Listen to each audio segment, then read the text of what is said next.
Hmm. Ah, I will deserve.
Only ಮ್ಯೂಟೆಡ್ಸ್ ಅದೇ ma'am ನೆನ್ನೆ ಹೇಳ್ತಿದ್ರಲ್ಲ.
Hello everyone.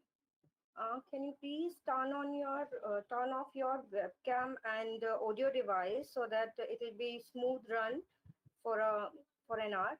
And also please, whoever is unable to listen, like Rama Lakshmi ma'am, can you please? Am I audible now? Because as I found your text that we are not audible. So actually everybody was mute that time. So now we have turned on audio. We are waiting for some more people to join. Then soon we will start in 5 to 10 minutes. Thank you. And Javed Ahmed sir, actually, I think you might not hear us because you need to check your settings. Audio should be on computer. Setting should be on computer audio instead of phone call.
Hello.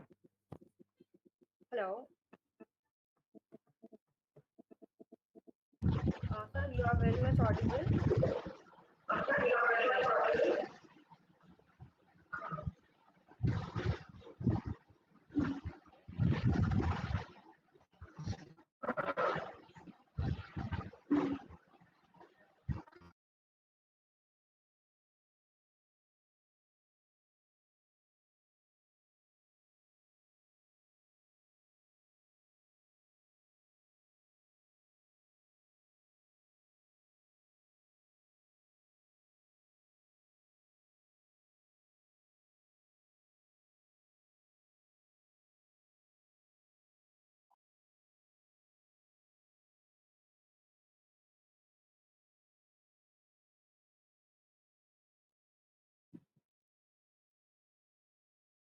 Hello, Rakesh. Has you joined?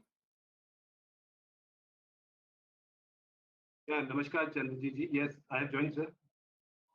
Can you I see joined. me? No, I can't see you. I can't see you. But Mr. Pavan is also joining in a moment. Turn on your camera, sir. Okay. Okay. So we'll start the session once after he joined.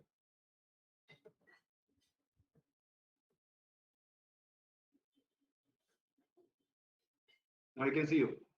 Great.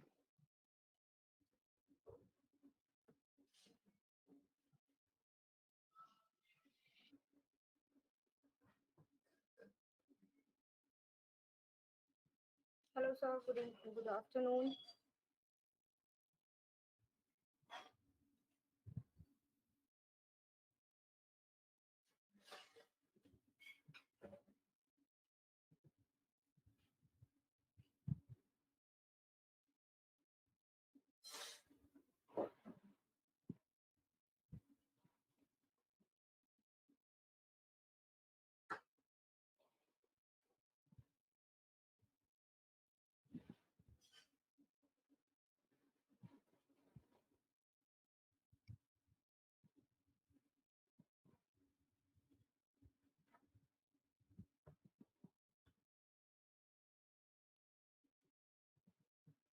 Hello, Shilpa ji.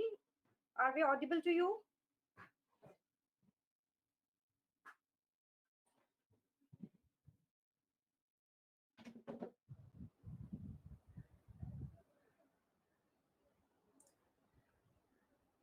You are audible to us, ma'am.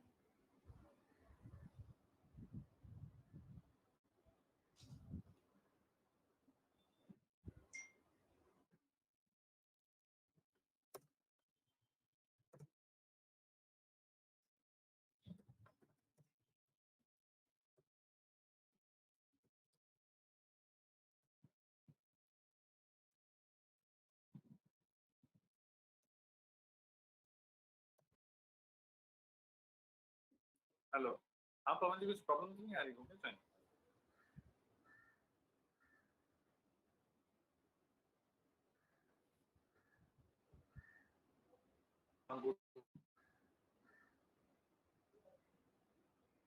हाँ तो meeting चलिए ठीक या sir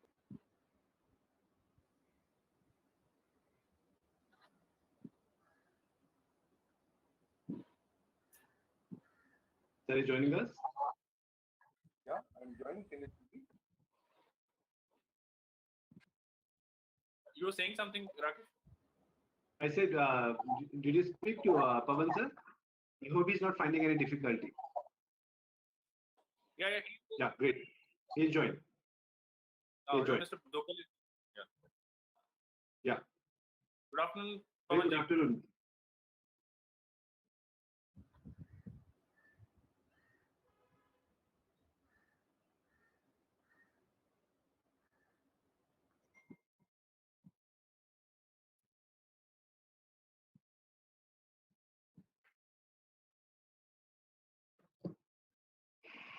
Pavan ji can you hear us hello Shashi वो लोग जो बोल रहे हैं तुझे सुनाई दे रहा है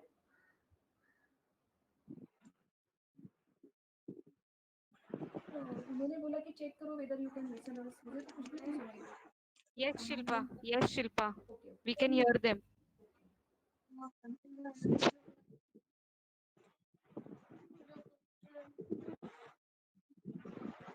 Good afternoon, Pavan sir. Can you hear us?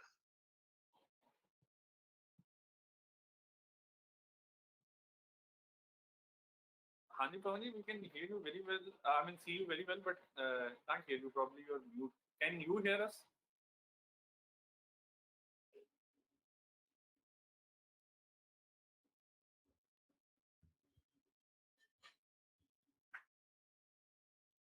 I'll ask the IT team to call you no?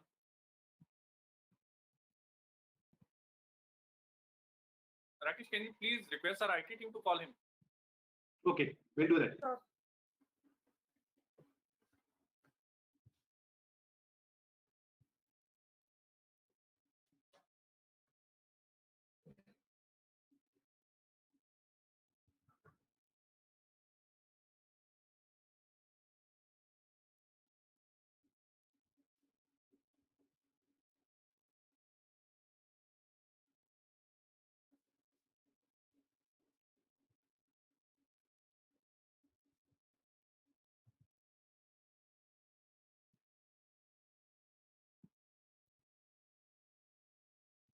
Pavan sir, Ashish will call you in a while.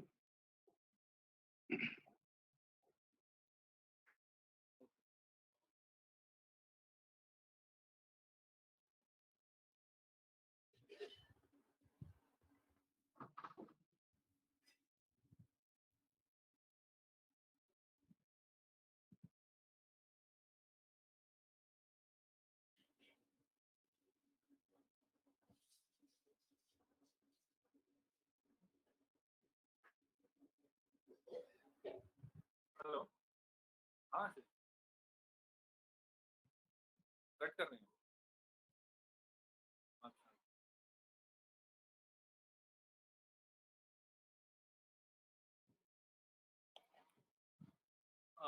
Mr. Duggal can you hear us now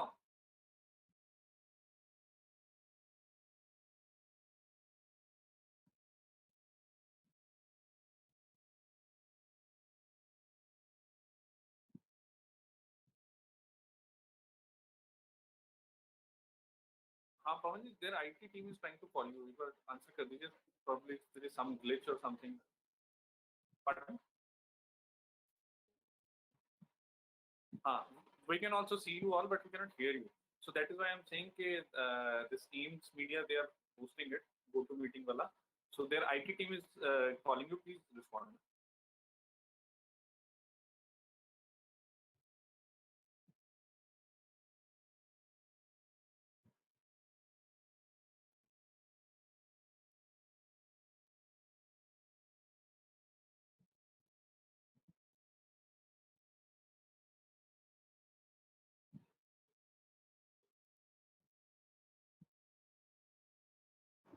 हाँ call करो आशीष मैंने बोल दिया कि answer your call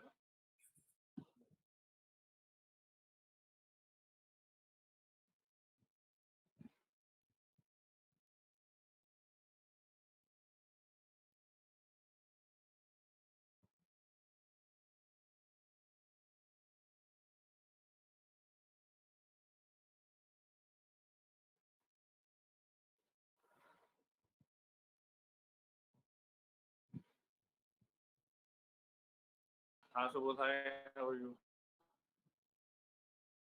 हाँ सुबोध एक ना जो रेसिपी मिस्टर सुमन है उन्होंने अटेंड की थी उन्होंने बताया था आपको क्या हुआ मीटिंग में हाँ हाँ यू वर ऑन लीव ना अच्छा तो एक्चुअली ना हाँ डीजे साहब वर सेइंग के डीसीपी साहब भी मेंबर हैं तो he was expressing displeasure that DCP साहब ने तो एक बार आज अपने डीसीपी साहब से रिक्वेस्ट कर दूंगा तो क्या नाम है सर का डीसीपी का हाँ प्रोवी जी को हाँ एक बार प्रोवी जी को रिक्वेस्ट कर देना कि शरीर ज्वाइन करेंगे कि वही खुद ज्वाइन करेंगे मीटिंग हाँ मतलब वो district expression display x official DCP साहब मेंबर हैं तो तो एडिशनल तो ये आज अभी We can't hear you, Pavan, sir. आप भी कर लेना चाहिए इसी हिसाब से एक बार जरूर बोलना कि वो खुद कर लें और कन्वे कर दो एंड सी के मिस्टर सुमन ने बताया भी है कि नहीं ठीक है हाँ एक बार इसे चेक करो हाँ दिस इज इम्पोर्टेंट नहीं तो फिर सर पिछली बार तो लिखवाने से मना कर दिया पता नहीं होता ना कुछ भी कर कि हाईकोर्ट देखे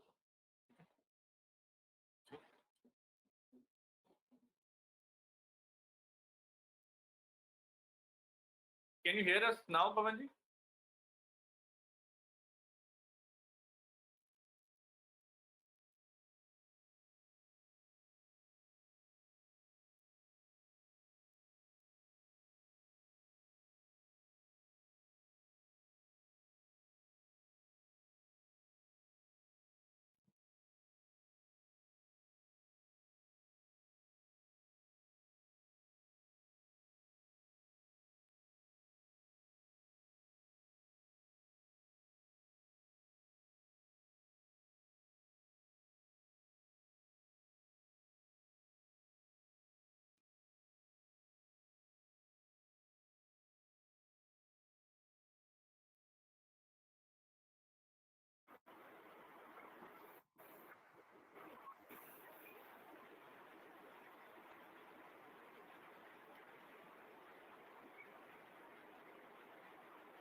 Ruchi, can you assist Pavan, sir, please?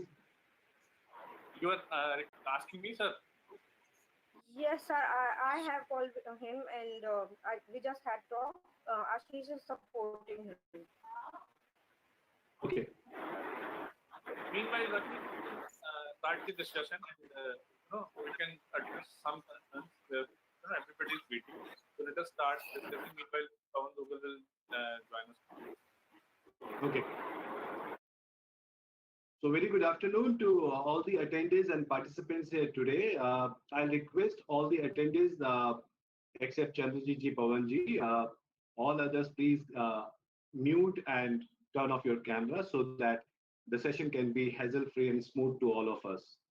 Uh, we have the three organizations today with us. Ames Media, all of you know that we are an education solution company, and we always believe that the investment on the knowledge is more than the investment on any other assets.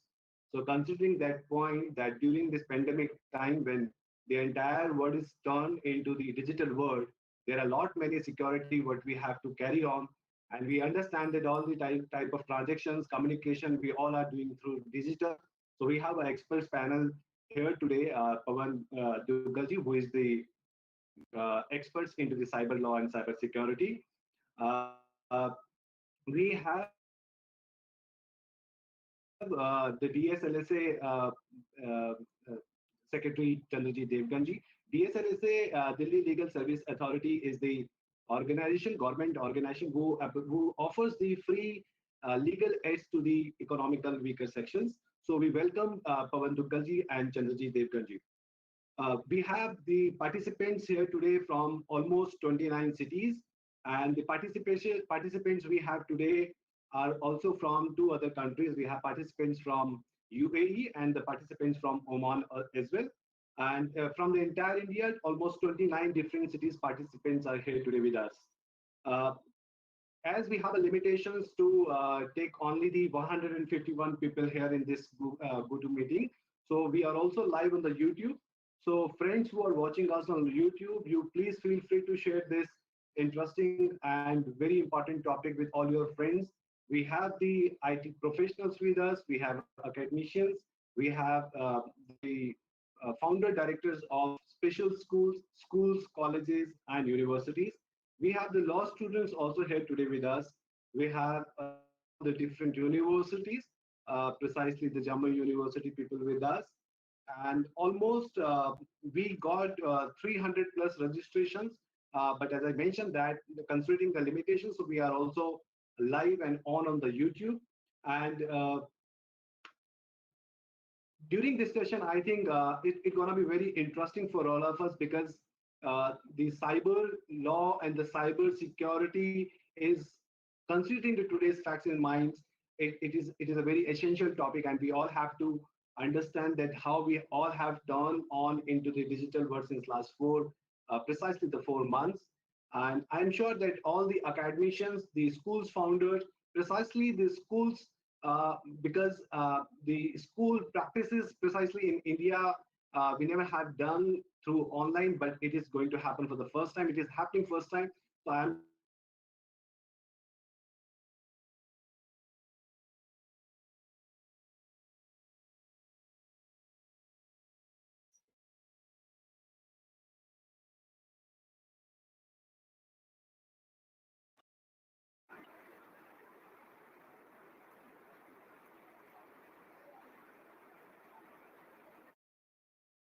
that all the academicians, schools founders,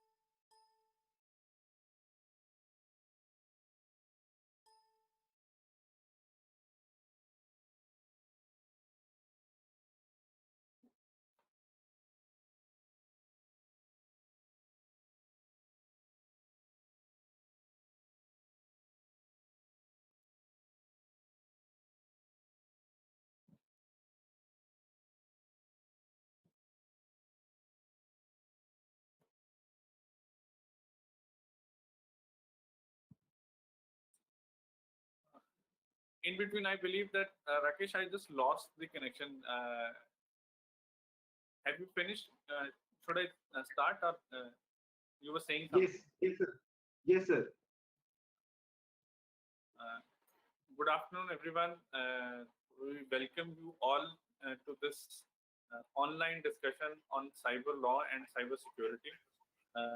I can understand the anxiety and anxiousness in everyone that we have certain glitches in the connections, but this is something we need to learn and need to understand also about our cyber security.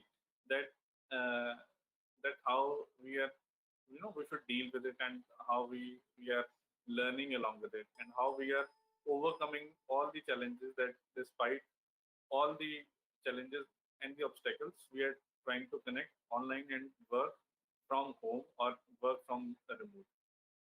So I'll come to the topic for today. This is a topic which was of much relevance, in the recent times. But the most recent times, especially last 4 to 5 months, have made this subject more important, rather a subject of most importance in these days, because now mostly we are doing all our financial transactions through uh, online. We are interacting with our family members, friends, those who are not living with us online, and we are doing our socialization through online, through various platforms, be it Instagram, Snapchat, or or any other platform like Facebook and others.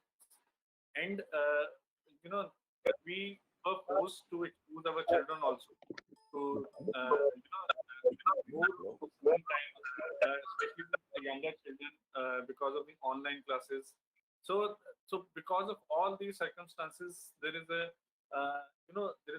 greater need to understand that what are the various laws which are relating to it, and what should we do for the cyber security, so that we do not fall in traps, or we do not fall for anything which is unwanted. So before touching upon the cyber laws, I'll briefly touch upon the cyber security.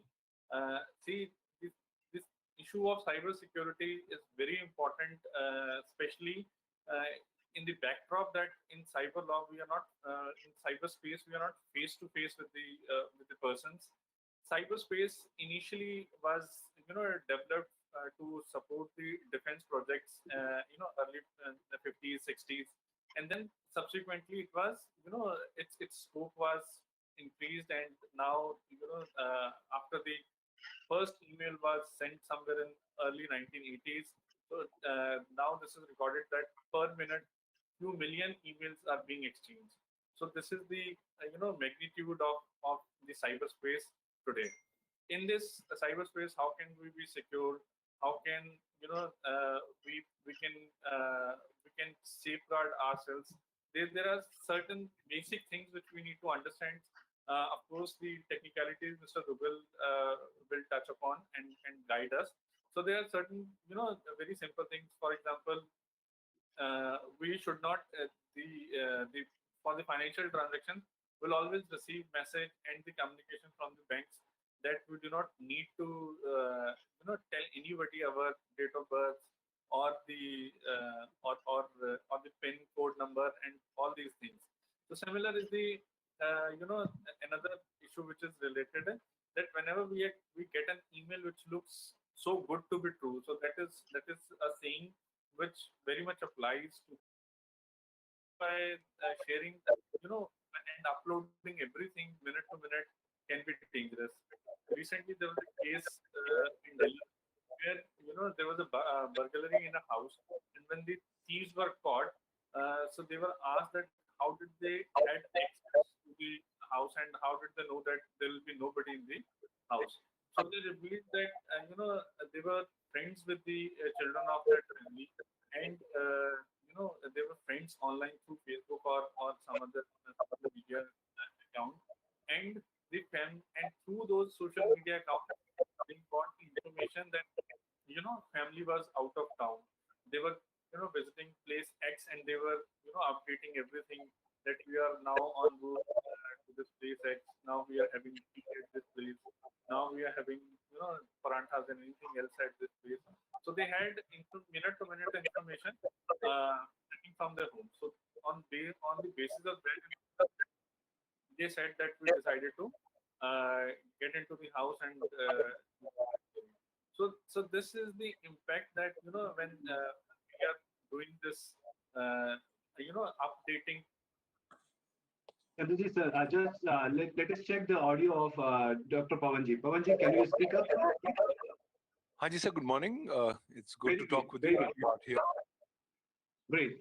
Please, Chandraji sir, carry on. So good to hear you, Pavan, seeing you after a while. Sir, it's a pleasure. Thank you. So that's what the continuous updating can can sometimes reflect. So these are some fundamental things, some basic points which we need to be careful about when we are talking about the cyber security. And then cyber law, certainly Mr. Duggal will speak about this in detail. I'll touch upon the things that we must be aware that cyberspace is just another dimension of our space where we interact. In the physical space, we interact face to face. Had this webinar or seminar or discussion been happening in any in any hall or any or physically in any auditorium, etc. So we might have been facing each other, we could have seen each other, and we could have shaken hands and exchanged greetings. But here we can only hear each other and virtually can see each other. So besides this, there is not much difference in both the situations in context of application of laws. Let's say that if in a program in the auditorium where people are face to face, somebody makes a remark or a livid remarks against a woman, so that's a violation of law. So say the similar remarks are made online, that's also a violation of law. So but then there are certain jurisdictional issues and the other issues with respect to that. So then we need to understand that all the general laws which are applicable in the physical world, they are equally applicable in the cyber laws. But cyber law and cyberspace being a specialized and a distinct area, so we have a special enactment also in this respect, which is in Information Technology Act of 2000, which has been amended in 2008 also, and there are very many rules and other orders under that act.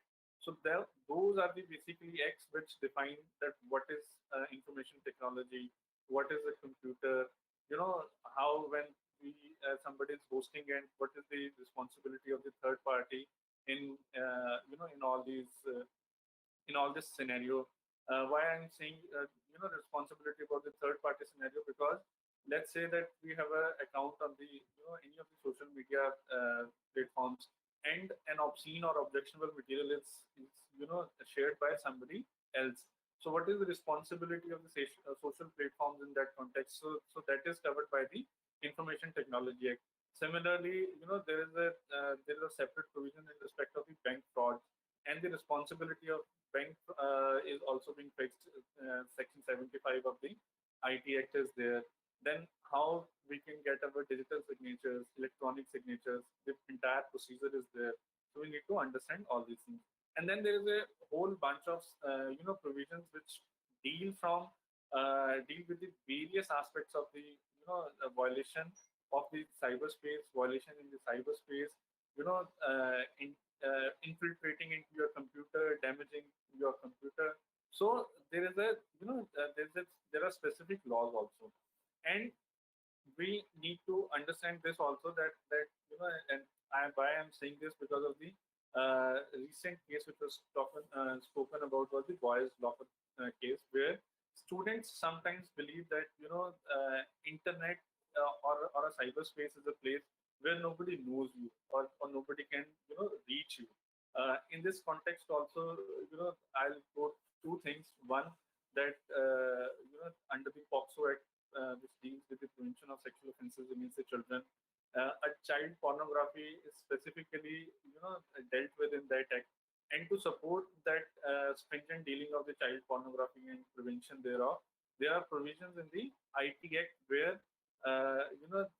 simply by browsing for a child pornography site is an offense. So this is something which we need to understand. And even if the children does that, so though they will be the procedure will be under the Juvenile Justice Act, but it is like this, that there's no complete exemption for the children as well. So this is another aspect. And similarly, that that are dating violence or cyberbullying, all this, if this is happening, the children are liable for that. The only differences of the procedure and the subsequent consequences. So not taking much time, I have just referred to certain provisions which are there in the IT Act, and that how we can refer to the basic fundamental points when we are dealing with the cyber security, even when we are totally novice in the IT solutions or in the IT, still with application and prevent many things. So with this, I hand over the mic to Rakesh for further proceedings. Over to you, Rakesh. Thank you, Chandrajit ji. The friends who are joining us here in this cybersecurity webinar, I would like to brief it again that almost 29 cities people are here with us. They're law students. We have the director founders of special schools, colleges, universities. We have the participants here in this call today from the two other countries, UAE, precisely Dubai and Oman. And I'm audible, right?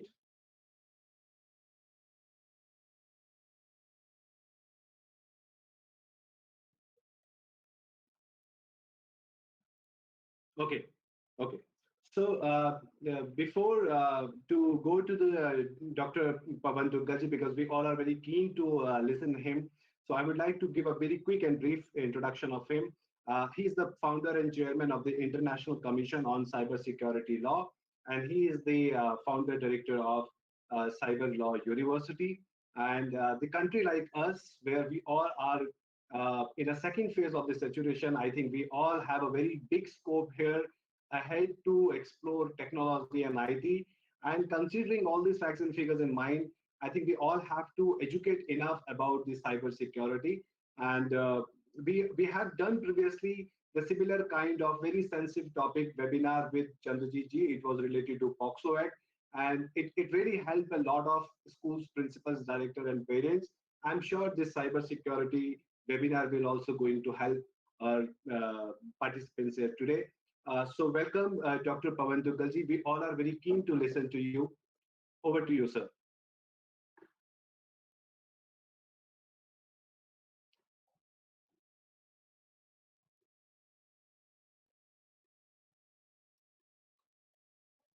We can't hear, sir. We can't hear, sir.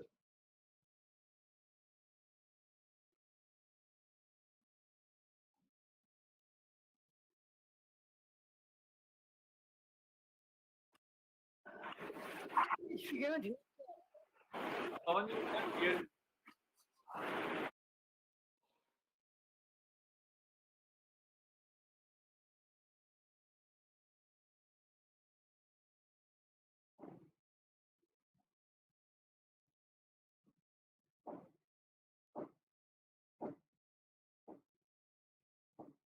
I request Ashish and Ruchi if they can assist Pavan, sir. Sure, sir. I think will it help if he logs out and then logs in again?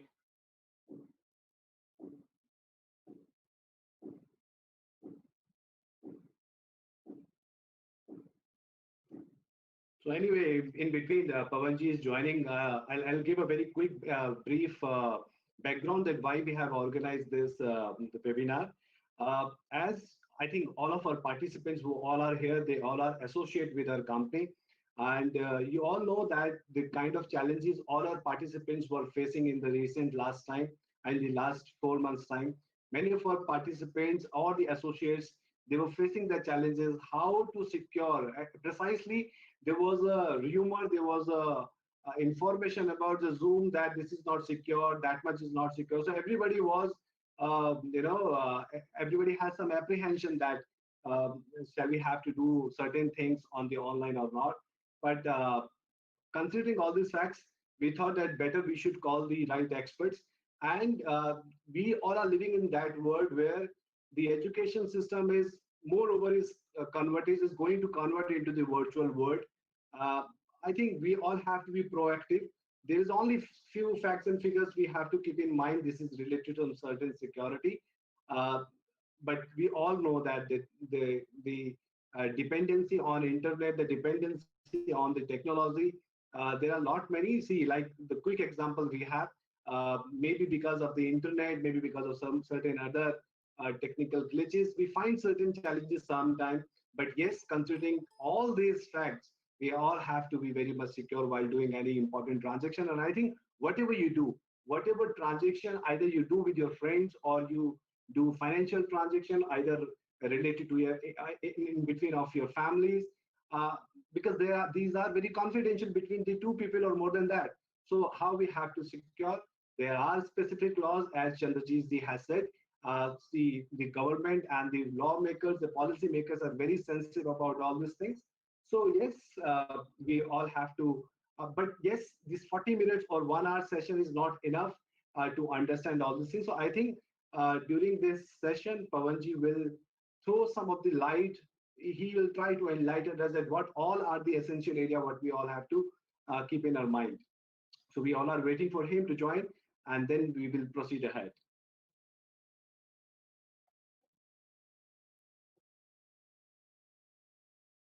Meanwhile, Rakesh, we can take certain inputs from the participants that, if there's some issue which they are facing, especially, so we can try to discuss that till the time Pavanji, starts his address. Exactly, yes, because I think there are mixed type of the gentry here in this call. So if anybody has any specific question, I think Pavanji is here. Pavanji? Pavanji. Haji, good afternoon. Can you hear me? Great, Yeah, yes, loud. we can hear you, sir. Yes. So without taking much of time, over to you, Pavan sir, and we all are very keen to listen from you. Yes, sir. Thank you, sir, for giving me this opportunity this afternoon. Thank you to the organizers, especially DLSA, for at least hosting such a wonderful ecosystem-based exercise. Today, we have to talk about cyber law and cyber security. I thought we all have been hearing so much about it. Let me share with you certain thought processes of what we are beginning to see in order to come to a clear understanding as to where we are standing during the COVID-19 times. I have a presentation and I will share a presentation with you.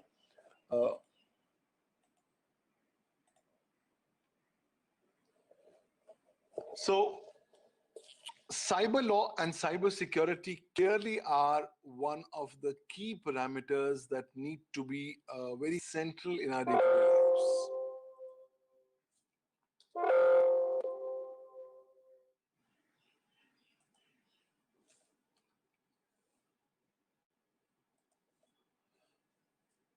Yes, it is visible to us, sir. It's visible to you, please? Yes, sir. Yes. Yes, sir. Thank you, thanks.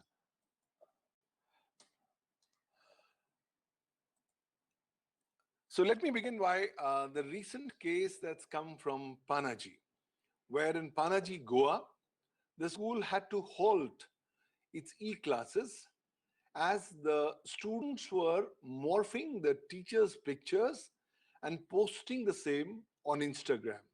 This is the new ground reality of online education.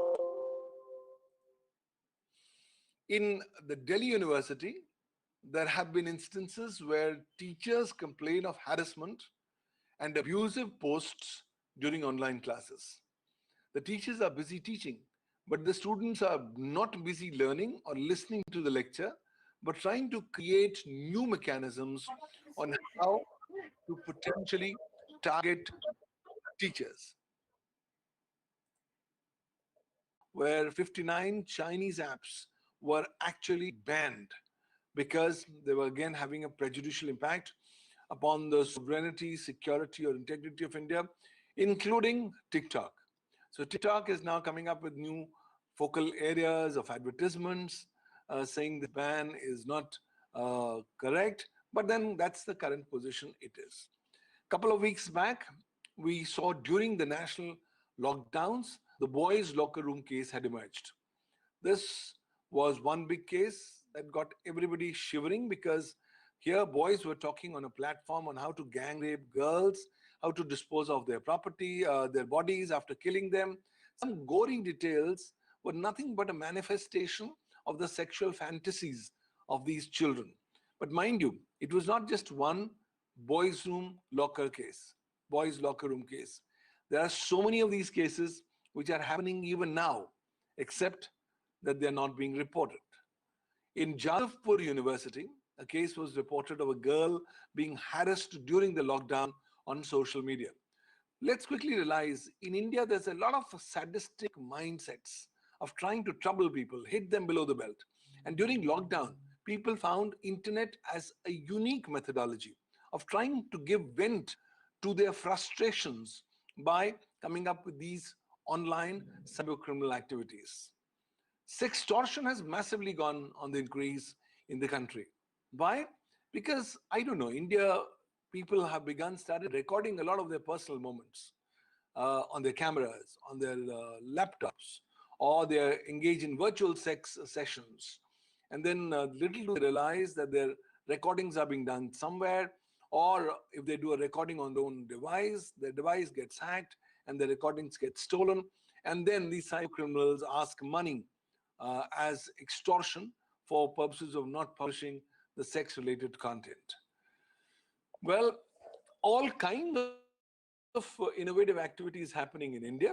In Raipur, we saw a case where the police was able to nab a man who was running fake Facebook accounts as one particular girl with 10,000 followers.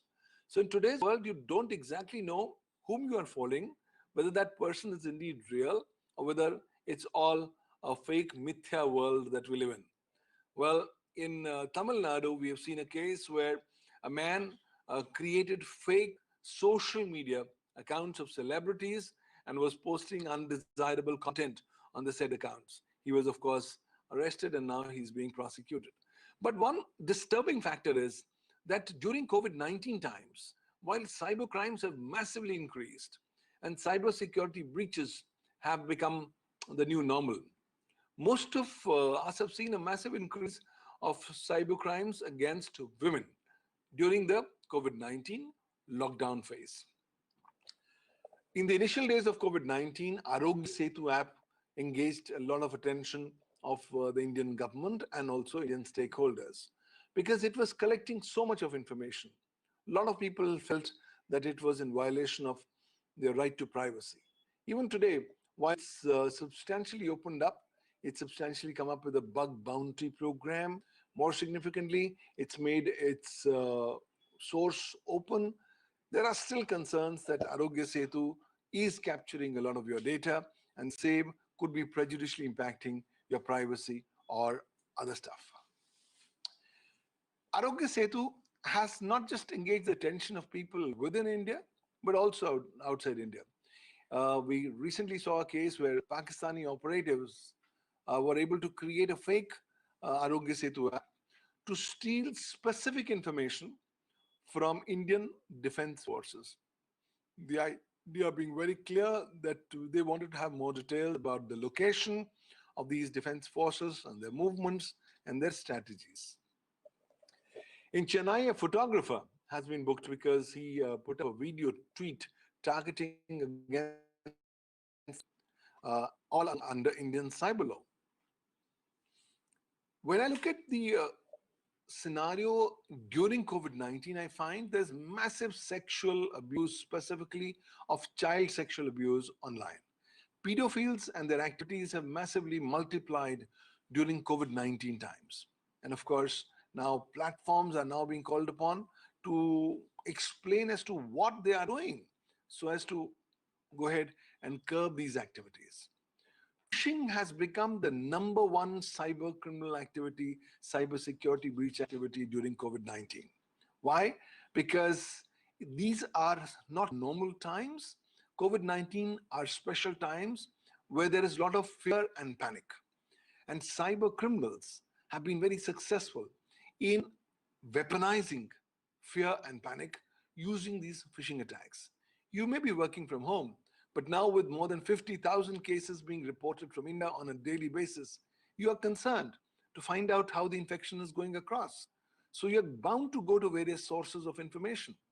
And if you are in a great amount of hurry without corroborating, visiting a particular source or clicking a link, the chances are that you could become a victim of a phishing attack.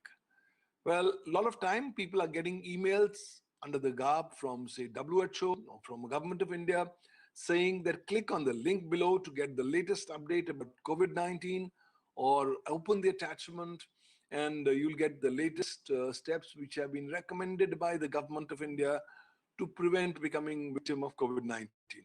The moment you click that link or the moment you open the attachment, you become a victim of these phishing attacks. No wonder the Delhi police has already issued now an advisory on cyber crimes during COVID-19 times. They've even come up with a list of dangerous websites which you should not be going in during these COVID-19 periods. Well, when we look at the total cases that have been registered across India, different figures, but as per one estimate, more than 500 cases have been lodged in India for social media posts on COVID-19. People have been posting or sharing all kinds of information, and little do they realize that they would get the brunt of legal exposure under the Indian cyber law. In India, Cognizant, as a big IT company, suddenly got hit with a massive Maze ransomware attack. The attack was so severe that the company has lost hundreds of crores. And that's not new, because globally, the average says that every 14 seconds, one company anywhere in the world gets to become a victim of these ransomware attacks.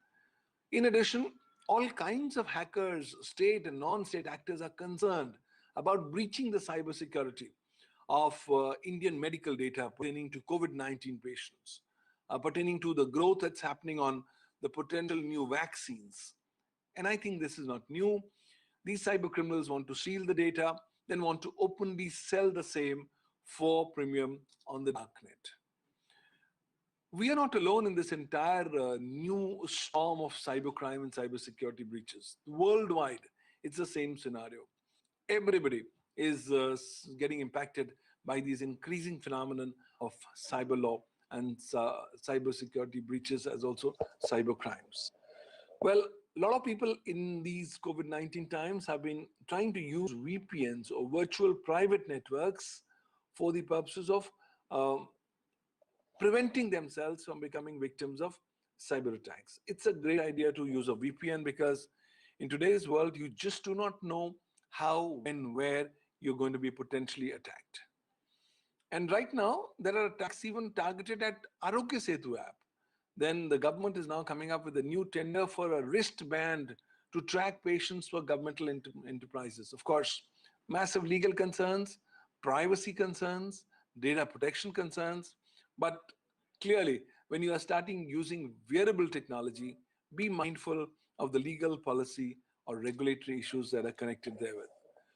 In these COVID-19 times, when more and more people are preferring to be home, if you get an offer for a free Apple subscription or a Netflix subscription, please do not click on the same, because the chances of that being a phishing attack is going to be very, very high, and you could potentially be facing challenges. So much so that now the time is slowly coming for people to file their income tax returns, and the income tax authorities have already warned people of breaches in their e-filing accounts, because now cyber criminals in these times have become absolutely desperate. They will go ahead and do just about anything to steal data, to steal money, so that they could get the maximum returns possible. So much so that your own data, whether it's your phone accounts and phone numbers, or your details of your Facebook accounts, they all continue to be exposed online. And this is something that's happening globally, outside India, and specifically in India as well. So we thought working from home is a great phenomenon. Little did we realize that, like, while working from home has now become the new norm, but similarly, this phenomenon has not been left unnoticed by the cyber criminals. So they've actually gone ahead and targeted the devices and the machines that you are using while working from home for purposes of accessing, because we don't put much focus, much premium on these kinds of work from home devices. Further, we've seen some all kinds of bizarre activities on the online space. We've seen how hackers have been wanting to sell India's world's tallest statue, or the Statue of Liberty, of unity, but phishing exercises. These are all nothing. And some innocent people tend to get a victim of these kinds of attacks. So much so that if you are only focusing on UPI or IDs, still be very careful. Please understand, because in this case, cyber criminals have been able to float fake UPI IDs and CARES relief fund for COVID-19. Mind you, these guys have no qualms in these exceptional times when you would expect everyone else to set aside their differences and work in the fight against COVID-19. Cyber criminals have suddenly realized that COVID-19 times are the golden period for their activities. So they are using all kinds of mechanisms for targeting people. Work from home has become the new ground reality globally and in India, but work from home has already been showing a lot of potential deficiencies under Indian law. Why? Because we were never really prepared for a work from home scenario. Consequently, the legal frameworks have not been up to date in terms of trying to be specifically addressing the legal and policy challenges that the work from home is beginning to throw up. So much so that with much of attacks being targeted on the cyber security of devices being used from work from home, and given the fact that India does not have a dedicated cyber security law, we suddenly find ourselves into a policy vacuum. We find that these learnings of work from home during COVID-19 should potentially be acted upon, should find their way into the formulation of India's dedicated legislation on cyber security and also appropriate amendments into the IT Act. There is no two denying the fact that cybersecurity has to be our number one priority today in these COVID-19 times. If you're expecting that cybersecurity protection is the responsibility of the state, we are mistaken. Why? Because we are all distinct links of a big ecosystem of chain. And this chain is that of cybersecurity. And this chain is going to be as strong as the weakest link. Therefore, we have to ensure that we do not become the weakest link in the context of cybersecurity. And let's all contribute in our own respective manners, not just in protecting and preserving our own cybersecurity, the cybersecurity of our own data and devices, but also sensitizing our friends and families about the need of importance of giving appropriate attention to cybersecurity. Another important element in today's COVID-19 times that I need to specifically highlight pertains to artificial intelligence. A lot of work is happening in artificial intelligence globally and in India. And consequently, now legal work has begun to start emerging as to how the law needs to evolve in the context of artificial intelligence. I've created the Artificial Intelligence Law Hub in New Delhi, where we are working on cutting-edge legal principles to regulate artificial intelligence at a global level. But this is a new area of legal discipline under the cyber law umbrella that's beginning to actually throw up very interesting angles. Another important issue during COVID-19 that we must be careful of is the Internet of Things. Internet of Things looks wonderful. We can get our smartphones, smart TVs, smart refrigerators connected to the internet. But most of us are oblivious of the cyber security of such IoT devices. And it's so easy to go ahead and breach the cyber security of these devices. Why? Because there are no universally accepted norms on cybersecurity. Fortunately, from 1st of January 2020, California has introduced and implemented its IoT law. Further, United Kingdom has now come up with new guidelines on promoting cybersecurity. And when you look at both these new initiatives, you find that they focus on putting reasonable security features as an integral component of the manufacturing of the IoT device at the stage of manufacturing itself. Well, when I look at the global landscape, blockchain as a technology has begun to start maturing. More and more governments are using blockchains for storing their governmental records, land records. Blockchain contracts are getting more fillip and more, shall I say, enabling support during COVID-19 through various legislative mechanisms across the world. COVID-19 has also brought to focus the attention on facial recognition. Initially, we thought that facial recognition is all about government and governmental operations. We are wrong. Today, facial recognition is being used by all stakeholders, governmental, private, or otherwise. And facial recognition is beginning to throw up large number of legal and policy issues, which you must be careful of. Recently, a South Indian airport decided to experiment on facial recognition prior to lockdown, so that you could just walk in and the cameras would be able to recognize you and you will be able to breeze through. Huge concerns for privacy, of data protection, and then the situation had to be halted. Another big important element that we need to now understand is that the darknet is getting more and more predominant. Darknet is that underbelly of the internet where you cannot go using a search engine. You have to use a particular browser known as the Onion Router browser for going inside. And now, with the COVID-19 coming in, within governments getting more and more prominent and more powerful in collection of the data, more and more people are increasingly likely to migrate onto the darknet. Of course, the legal and policy nuances of darknet need to be appropriately addressed. Cyber crimes are happening all across the world. These are some of the samples of cyber criminal activities that are happening. In fact, you see, a lot of things are happening in COVID-19 times. And these are irreversibly changing cyberspace, so much so that when we actually finish the fight against COVID-19, we will be entering into a new space, a new cyberspace. I've written a recent book called New Cyber World Order Post-COVID-19. In that book, I specifically argued that by the time we conclude our fight against COVID-19, it will be a new world order in cyberspace. States will get very powerful. Cyber criminal activities will be a daily routine. Cyber crime breaches and cyber security breaches will be the new default normal. There could be increasing state power, which could have an impact upon enjoyment of civil liberties, and people could increasingly be transmigrating on a large way to the darknet.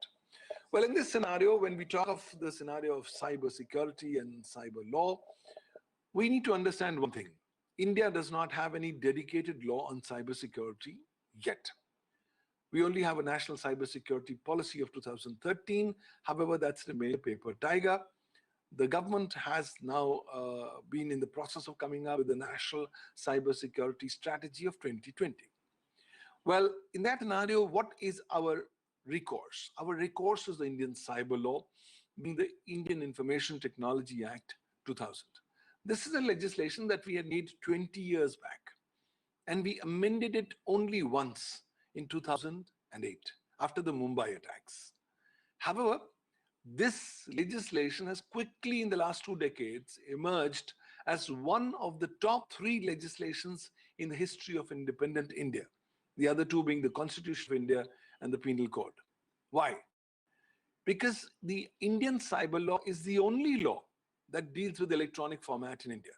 Section 81 of the IT Act says it's a special law and the provisions of the same prevail over anything inconsistent therewith contained in any other law for the time being in force. So the moment you are using any of the 7 raw materials today, that means if you use computers, computer systems, computer networks, computer resources, communication devices, as also data and information in the electronic form, you get covered under the Indian cyber law. This particular law is primarily framed keeping in mind promoting e-commerce and electronic governance, and for purposes of enabling people to engage into electronic contracts. But more significantly, it had also come up with a distinctive chapter on cyber crimes, being chapter Roman 11, where various cyber criminal activities have been specifically defined as crimes punishable with imprisonment and fine. So the most topical is section 66, read with section 43, which deals with computer-related offenses, where all kinds of activities which tend to diminish the value or utility of electronic information in a computer source, or which affects it injuriously by any means, comes within the ambit of this law. I think when I look at cyber law and cyber security, it's so important that we must understand this concept legally introduced under the IT Act of that of an intermediary. Earlier in the year 2000, the law had only talked about network service providers. But the 2008 amendments, for the first time, changed that particular concept to evolve into that of being an intermediary. And that's a very, very wide concept. 9 out of 10 companies in India qualify as intermediaries. Why? This is because of the very huge, expansive definition of the term intermediary under Section 21W, which says that intermediary with respect to any particular electronic records means any person who on behalf of another person receives, stores or transmits that record or provides any service with respect to that record, and includes telecom service providers, network service providers, internet service providers, web hosting service providers, search engines, online payment sites, online auction sites, online marketplaces, and cyber cafes. Now I want you to pause and think. The organization where you work, the organization that you run, does it become an intermediary? The chances are, if you're giving access to the internet, to email, to your employees, if you give devices to your employees, you become an intermediary. My local kirana wala shop wala guy, who just has got 2 computers, he also becomes an intermediary under the Indian IT Act. So once you are an intermediary, you are required to exercise due diligence while you discharge your obligations under the law, because if you do that, then the law provides you a specific statutory exemption from legal liability. And the due diligence effectively means compliance with the IT Act and rules and regulations. And this is the new cyber world order post-COVID-19 that I was talking about. Things are happening very, very quickly. We are all busy in the COVID-19 fight, so we're not seeing, all of us, the big broad picture that's emerging. Internet is on the cusp of being changing irreversibly. It is never going to change so much earlier, but now it's going to change in a completely irreversible manner with the developments that are taking place in COVID-19. And mind you, there are countries like Hungary who have now passed a law on coronavirus, which says that the current government is empowered to be in power and in seat for as long as they're able to fight the present coronavirus wave of infection and other subsequent COVID-19 infections as and when they arise. So actually governments are trying to centralize so much power in their own hands. And I think this could irreversibly change the way we enjoy our digital rights and liberties online. Coming back to India, I think compliance becomes a topmost priority as far as cyber law is concerned. You can't say I was ignorant of the law, because ignorance of law is no excuse in the eyes of law. But the unfortunate part is that most of the companies in India do not comply with the IT Act. They comply in breach rather than compliance with the Indian cyber law. And the reason for this is very simple. Somehow we believe that we Indians are most cookie smart. We love to subscribe to the Indian Jugaad school of management, where we believe that we can do any Jugaad for the purposes of getting out of a situation. My 25 years of experience in this space tells me that it's almost impossible to do Jugaad in the electronic ecosystem. Why? Because when you're going to do some Jugaad, you're going to create, modify, forge some electronic records. And mind you, if you do that, that becomes an offense under Section 468, the Indian Penal Code, which is 7 years imprisonment and fine. So I'm sure the Indian Jugaad School of Management has met its Waterloo in the form of the Indian cyber law. The Supreme Court judgment in Shreya Singhal versus Union of India has not just upheld the constitutional validity of the Indian cyber law, but also has upheld the provision of Section 79 of the IT Act. Of course, there are some unintended consequences of this judgment. For example, most of the service providers today have tried to hide behind this judgment by saying, look, the Supreme Court says, as an intermediary, I'm not expected to do anything till such time I get a court order or an order from a governmental agency.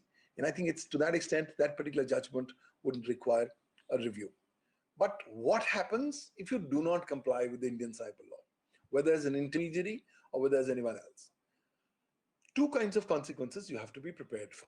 Number one, you could be sued for damages by way of compensation up to 5 crore rupees or 50 million rupees for certain kinds of data, and for unlimited damages by way of compensation for sensitive personal data.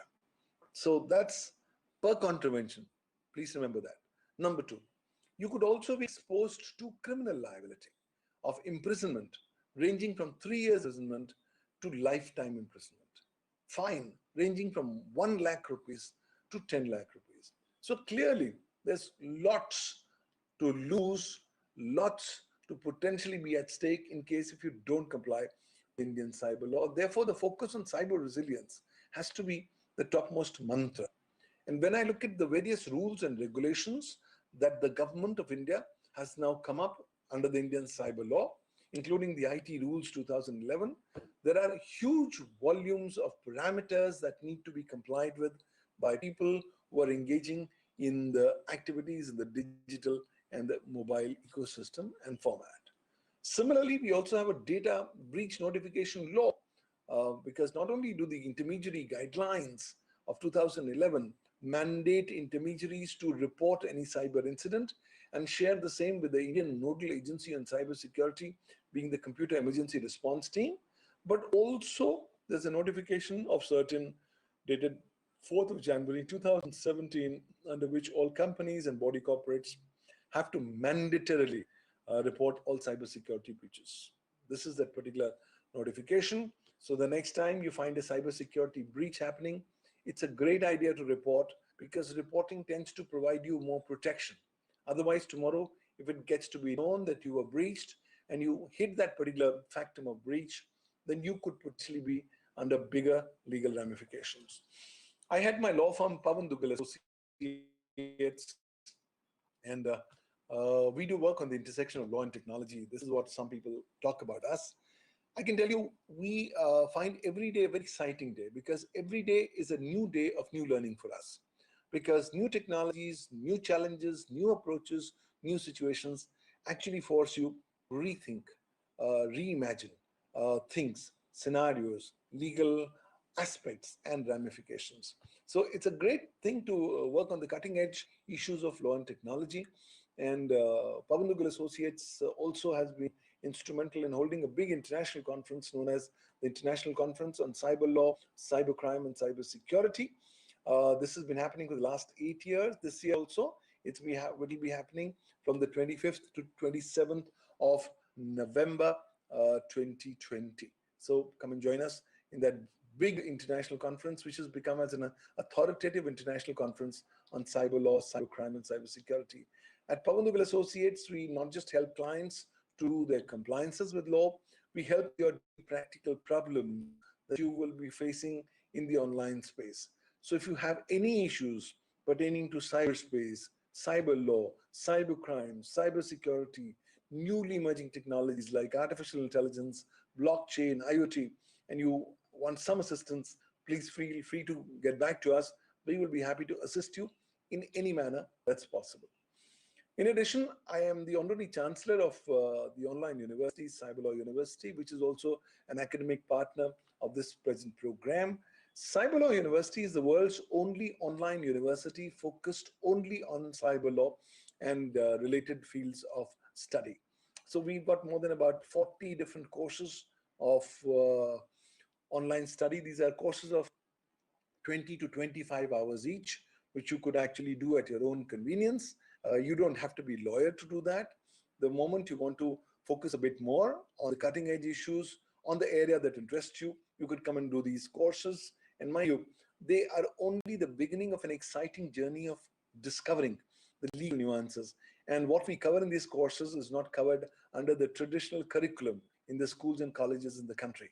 So if you want to be updated in terms of being updated about your skill sets, or if you're preparing for a new job, these kinds of courses help you to be up to date with the latest developments. So I've got various courses, and these have been handcrafted by me and developed keeping in mind you, the people who are not necessarily legal, but people who can or who would be called upon to update their skill sets on legal issues. So we have a course on coronavirus, work from home, and legal issues.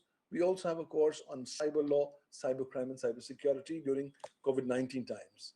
We have a specific course on cybercrime on social media and law, and also a course on cybercrime and cyber law where you see the intersection and the correlationship between these two important paradigms of the modern day life. All said and done, this is a fascinating space.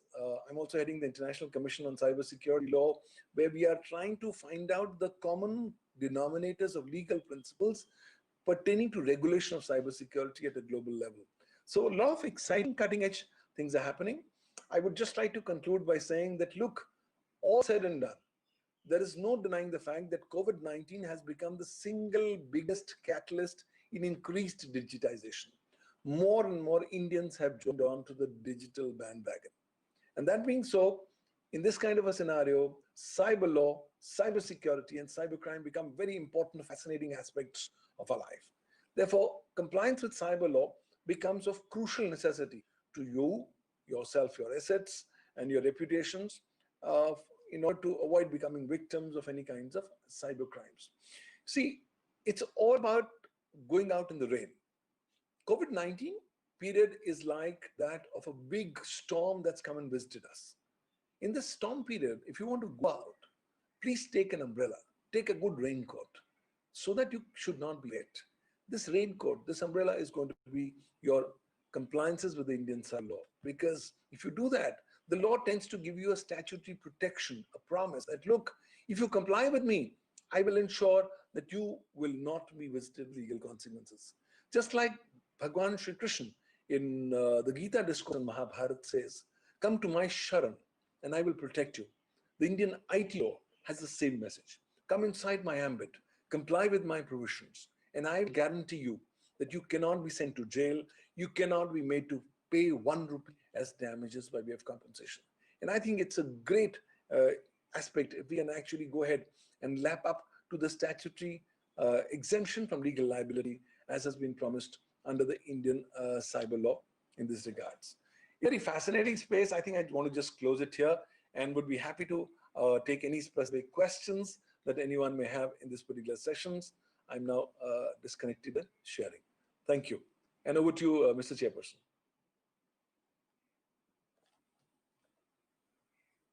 Thank you, Dr. Pavanji. It was really an enlightening session, a very knowledgeable session to listening from you. Yes, as we all know that kind of world we are living in, this is a 100% virtual world. Either we accept it or not, but yes, somewhere it become a part of our life. And as we always try to save our wallet, our money, our relations, our family, our house, so similarly, we all have to be secure, we all have to think towards how we can secure our cyber transactions. So it was really a great listening. And you rightly said, sir, that after this COVID-19, there will be a new cyber world, the new cyber space where the people who are unaware, they may gonna face certain kind of consequences. There are many questions, and I'm sure the people who are watching us either through YouTube or here in this session, they are raising their questions. There are certain questions. One of a question came from Jaipur. Anurag Srivastava, he has asked, he's one of our associates. He said that Zoom still is a question. Using Zoom app still a question. How much it is safe? So I'm sure that this kind of questions also you have encountered earlier, but this is a question from many of the organizations because they found that Zoom is a more simplest and easiest platform. So please give your comment on this, sir.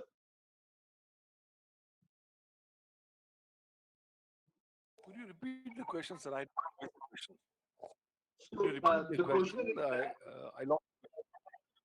question is that how much this Zoom application is safe because still the people have the apprehension using the Zoom. Thank you. I think today people seem to be completely besotted with Zoom. Zoom today is a new ground reality of living life.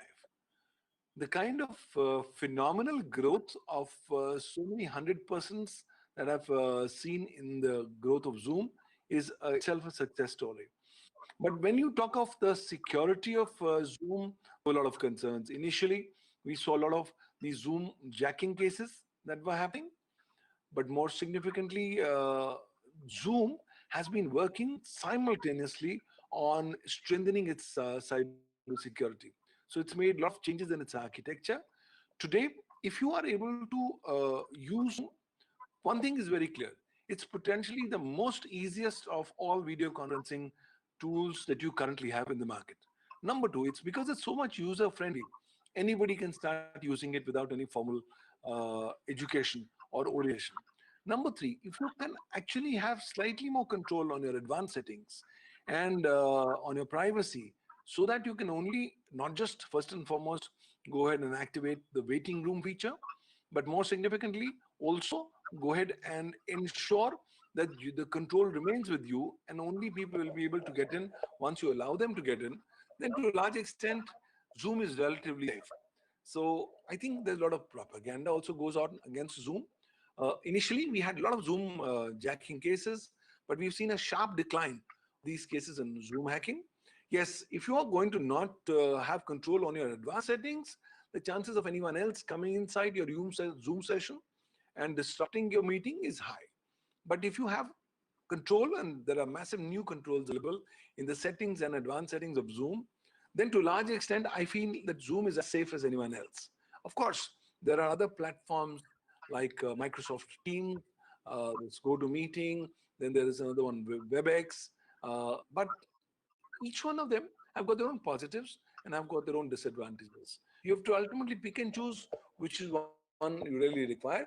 But at the end of the day, all these platform owners at best are only giving you a platform. It's a kind of a weapon, a gun that's being put into your hands. So you have to make sure that how safely you use the said gun. So if you have complete control on your settings, on your advanced settings, on your privacy protection that the platform allows, then to a large extent, almost all these platforms are relatively more secure than others. Thanks. Great. Thank you, sir. The another question is from DAT School, Thane. Nivedita Nayak is asking that how a common man differentiate between fake website and fake link in a right one. The question is that how a common man can easily differentiate between the fake websites, fake links, and the right websites or the right links. This is such an important issue because if you are not going to be making a distinction, you could be into big trouble. Why? Because of the WhatsApp University.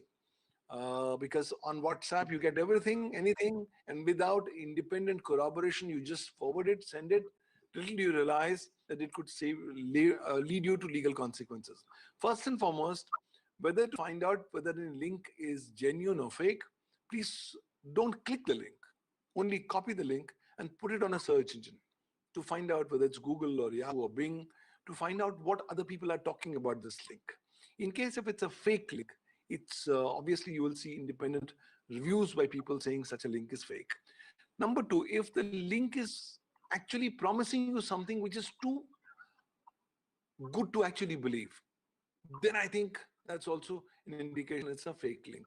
Number three, you have to find out why is the link coming from. Is it coming from a person whom you know versus an unknown person? If the link is coming to you from an unknown person, the thumb rule is you should not do the click the link. Why? Because if you click the link, you could potentially become victim of these kind of cyber criminal activities. So similarly, when it's any attachment coming to you, please don't click on any attachment. Don't open any attachment. Don't open your emails which say that the Reserve Bank of India has given you a 50 lakh rupees prize, or that you've won this lottery, or that some rich heiress somewhere in some part of the world has decided to give her fortune to you.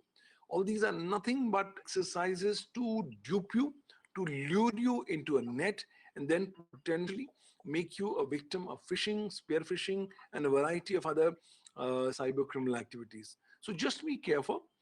Today, let's inculcate a culture of distrust and mistrust when we are going to be online. We Indians have a problem. We are, by our very nature, very trusting people.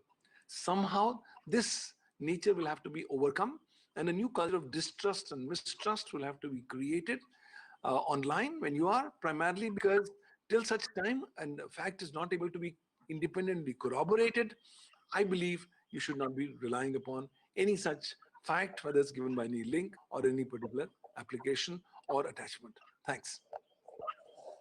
Great. Thank you, sir. The another question is again from Bombay. Uh, the question is that because, as I mentioned, that here in this call today, we have the mixed group, the people who are running schools, colleges, and special schools. The question is that how we can educate our students about the cyber security, because they will be the future of tomorrow. And as of now, there is no as a subject specific in the curriculum. So how we can educate them? That wonderful question. Thank you for that wonderful question. I believe cybersecurity education has to begin from class 1. Why? Because we Indians have begun giving devices to children at the ages of 2, 3, and 4. So we are actually thrusting our children into deep mess. The internet is a wild, wild ocean with all kinds of sharks waiting to come pounce upon you. So it's very important that children must be sensitized about cybersecurity from the first standard onwards. Right now, the position in India is that, okay, the UGC says, please teach cybersecurity at postgraduate and undergraduate level. Now, CBSE has now come up with a new handbook on cyber hygiene. But I believe that's much, much later. The cat is already out of the bag by that time.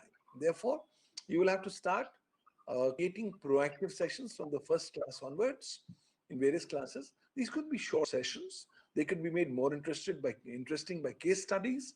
But if we are actually able to put an impression in the minds of the children that if you do not really adopt wholeheartedly cybersecurity as a part of your day-to-day living and your culture, then you're going to be under immense practical challenges in the coming times. Because there is now no denying the fact that everybody is going to be concerned with cybersecurity in one way or the other. And I could be the weakest link in the chain.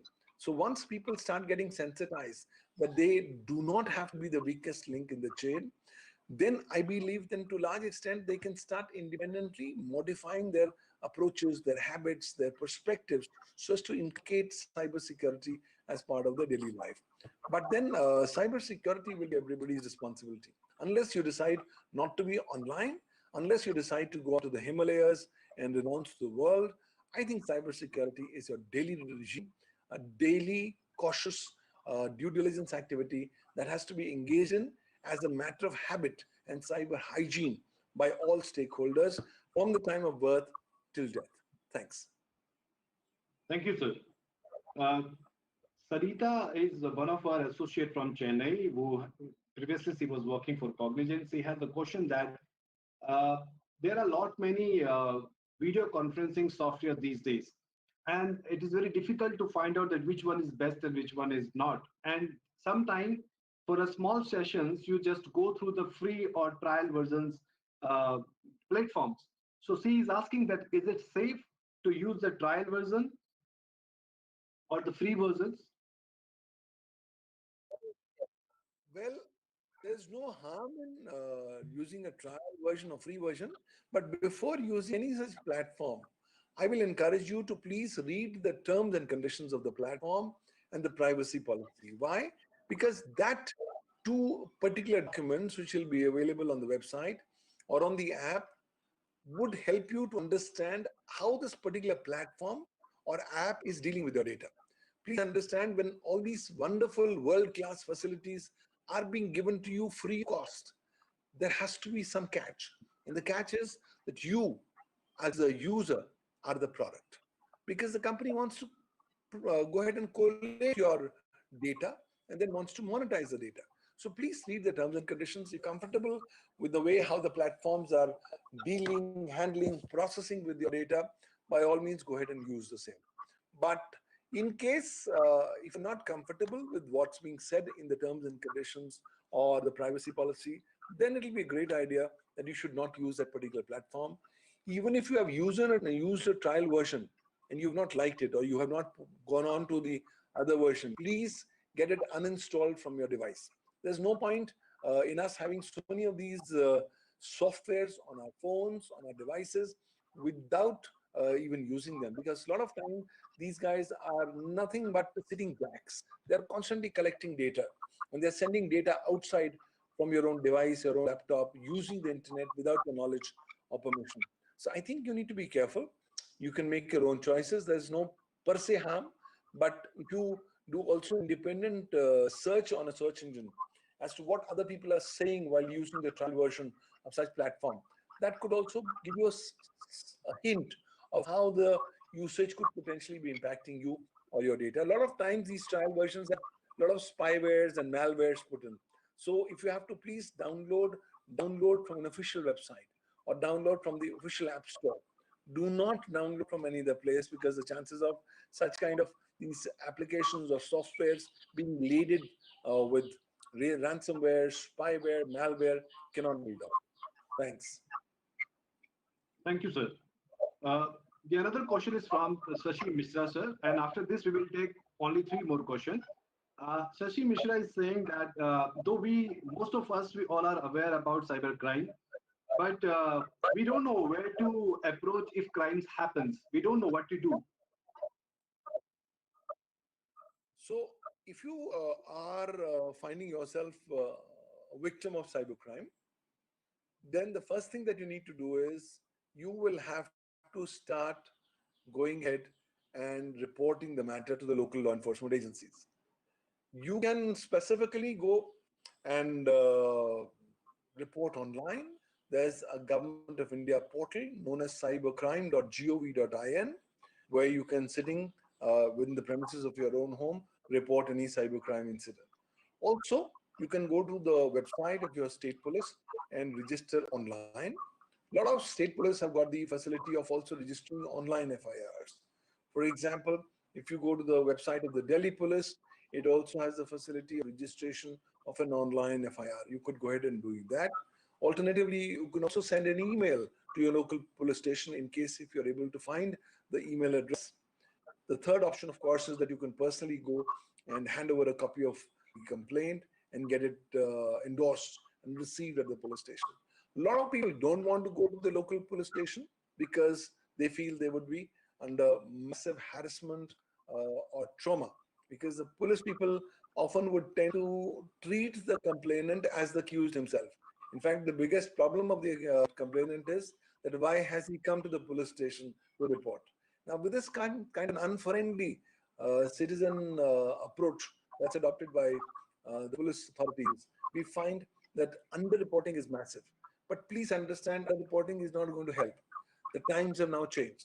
At least report online, because once you report online, that will indicate that you are a victim. So tomorrow something else happens, you cannot be caught to say you already reported it. Once you reported it online, you cannot be made responsible for the legal ramifications that could be rising therefrom. And in case if you become a victim of cybercrime, specifically in the financial sector, please not just report to the local law enforcement agencies, also report in writing to the bank or credit card company, so that you can take the benefit of trying to get the monies back. Because the Reserve Bank of India has now come up with a remarkable policy. It says that in case if any unauthorized transaction happens on your account or your credit card, debit card, and you come to know about it, and if you are able to report that in writing to the bank, saying it's not being done by you within the first 72 hours of the incident, then the RBI says that the bank will pay you back the entire money and that you will not be entitled to incur any particular losses. So reporting has to be the de facto mantra for you going forward. Thanks. Thank you. Thank you, sir. As I said, we will take another two more questions. One of a very interesting question, sir, because I think the entire discussion of the cyber space or cyber world initiated when we make an email address. And most of the time, it is very much easy to hack an email address, email account, and through that, we go to different many other social media and different accounts. So what is your advice on that? What kind of password? I mean, what should the passwords shape should look like, what kind of precautions a person has to take while developing a password of any email account. Passwords are your gateway to your electronic kingdom of data. And therefore, if the gateway is not very strong, any untoward element is going to come in. Unfortunately, in India, most of the time, people only use the passwords for the purposes of naming it on their family members or on their birthdays or on the names of the pets, so that if anyone is well familiar with the same, they can actually go ahead and guess it. So when you please create a password, have certain key fundamental principles in mind. Number one, that your password must be alphanumeric. There'll be some alphabets, there should be some numbers. Number two, it must have special characters, whether it's a hashtag, whether it's exclamation mark, whether it's at the rate, whether it's semicolon or a colon. Those tend to strengthen your particular password. Number three, it's a good idea to go for a long password. Why? Because short passwords are easily guessable, long passwords are often not guessable. Number four, it's a great idea to have a password in your local vernacular language, which you could write in English language. Why? Because that will ensure that such kind of a password may not be able to be hackable or crackable by a hacker located outside your country. And finally, I think you need to constantly keep on changing your passwords every week, otherwise every fortnight. Why? Because if you keep on using the same password over and over again, it is very much possible that you could find that password could become hacked. See, your passwords are only a temporary phenomenon. Quantum computing has already started coming in. The 50 qubit quantum computer is here, and in the next few years, your passwords will be broken in the next few minutes. So we will have to start looking at a new world which is outside the world of current perception of passwords. But till such time that quantum computing age comes across, I believe it's a great idea to have strong passwords, regularly go ahead and change your passwords, review your passwords, do not share them with anyone else, do not write them on plain bits of paper, do not put them on sticky notes on your laptops, do not put it on your devices by whether it's laptop or on a PC. Just have due care and caution. If anyone has your password, he has everything that's inside your digital wallet, your digital vault. Therefore, please be extremely careful when you go ahead and use your passwords. Be ruthless about its cybersecurity, because if passwords are going to be secure, your digital data and your digital heritage will also be secure and safe. Thanks. Thank you. Thank you. Sir, as you rightly said, that is the gateway to enter into the cyberspace, and we all have to be very much intelligent enough to make our passwords little complicated. But yes, we should not save all these things in our devices, but generally people they do. Uh, the last question I'll pick it, sir, that there are a lot many different questions, but I'll request to all the participants and attendees that please list down your question and send through the mail to us, and we will request to Pavan Duggal ji to answer these questions later on. But before to send a vote of thanks, I'll ask a very common question, that because what happens generally when we go to airport or when we go to railway stations or to any cafeteria, there are a scheme to use a free Wi-Fi. How much protect is that? Shall we have to share information? Because there are two ways. The one, it is easily connected, directly connected. The another is they take your information. They send you one OTP. How we have to look on these matters? I think if you have to use a public Wi-Fi, your de facto principle is not to touch public Wi-Fi at all. We should not be going that small temptation that I'm getting something for free and let's go ahead and do that. Because a public Wi-Fi is an unsecured network. It's infested with infection. Further, every and any data packet that you are transmitting or receiving on public Wi-Fi can be seen by any hacker or any cyber criminal element. So if you have choice between not using a public Wi-Fi and using a public Wi-Fi, my request to you is never, never, never use a public Wi-Fi. You think, no, I have no choices but to use a public Wi-Fi. Start only using it with the implicit presumption that your device is exposed, your network is exposed. If you're okay with that, you can go ahead and do that. But even when you're using a public Wi-Fi, never please go ahead and engage in any commercial transactions, no credit card, no debit card, no internet banking payments using a public Wi-Fi, because that's an unsecured network. Anyone can go ahead and steal your data, and then you'll quickly realize that your money has gone off. And my experience tells me that once money goes off, it's very, very difficult to get it back. So cyber security has to be our mantra. The public Wi-Fi is only available for the public. Now you have to make a choice. Are you going to expose your data, your information, your credentials because you want something free, or do you want to keep yourself safe? If you can want to keep yourself safe, my 2 bits of advice be at least 10 miles away from any public Wi-Fi, because public Wi-Fi has been known to actually contribute in yourself getting computer contaminants into your system, your data being wiped out, your credentials being stolen, and more significantly, prejudicially impacting you, your digital data, and then your reputation. So if you have a choice, please don't use it. But if you think you have no choices but use it with the risk that, look, your data is under risk, then use it to the barest minimal possible and immediately disconnect, so that the chances of exposure on the public net could be reduced to the barest extent possible. Thank you. Thank you. Thank you so much, sir, for enlightening us all these points. And as I mentioned, that there are a lot many questions are on list, but I'll request you that we will send you through the mails all these questions, and please try to answer at your convenience, so that all our educators and the owners of the institutions, they can easily implement their answers according to their institution. And by the end of this session today, I would like to extend my heartiest thanks to the team of DSLA, the Delhi Legal Service Authority. Chandraji, Devganji, thank you so much to organize this session, and I'm sure that it is helped a lot many people all across. Because this is also live on the YouTube, so that all our attendees, if they wanted to re-see or re-watch to the session, they can do that. Thank you so much, Pavan Duggalji, also to share your experience.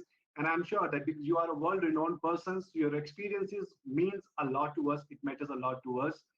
Thank you, all the attendees, all the participants who find out their valuable time to attend us today and to raise their questions and help to the other people also. Thank you so much, our team, Ashish, Ruchi, Urban, and all others who have extensively connected to all these people all across the India. And thank you so much, all these attendees once again. We will send the e-certificate to all the attendees after the session, and the people who have attended till the end, we will send the certificate maybe by today evening or earliest by Monday morning. Thank you, Pavanji. Thank you, Chandraji ji. Thank you. Thank you, sir. It's been a pleasure. Thank you. Thanks, sir. Thank you. Thank you.